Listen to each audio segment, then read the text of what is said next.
Ruler fears many things.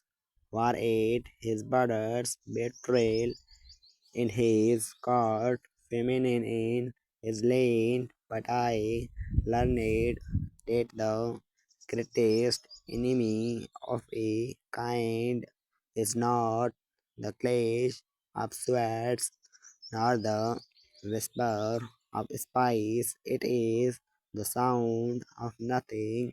When someone you love is no longer there to fill it, her absence was not just a wound in my heart, it was a wound in the air itself, the place that once hamid with laughter now stood like a mausoleum, a monument to all the words I would never hear from her again.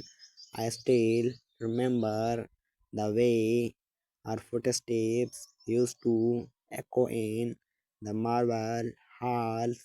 Even the guards would turn their heads not because she was my queen, but because she carried a certain kind of sunlight that no crown could outshine.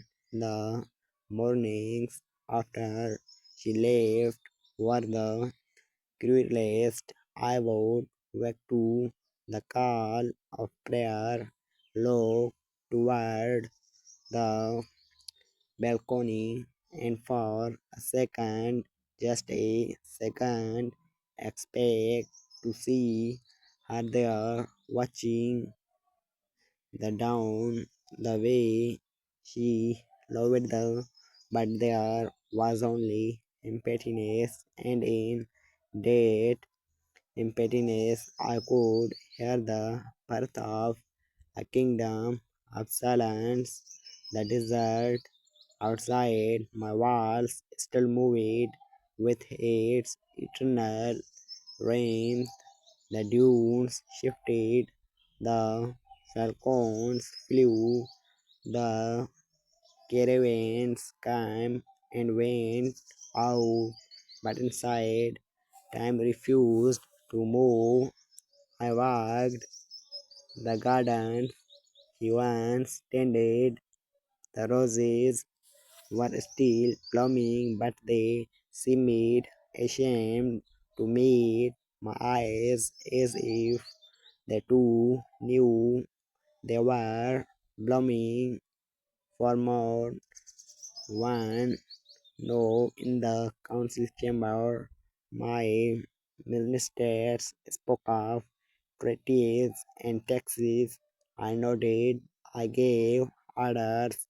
I signed my name on papers, but my mind was far away, following the ghost of her voice through the long, empty corridors. There are places that are full of people and still hollow. Mine had become one of them.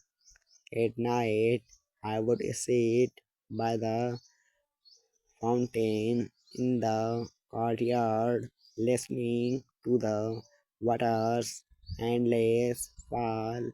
It used to be music when she sat beside me, her hand resting lightly on mine. Now it was only a reminder of how loud loneliness can be when it has no one to complete with. Her absence did not just take her from me, it took the life from everything she touched, and in that stillness I realized I was no longer the ruler of my kingdom. I was the ruler of silence.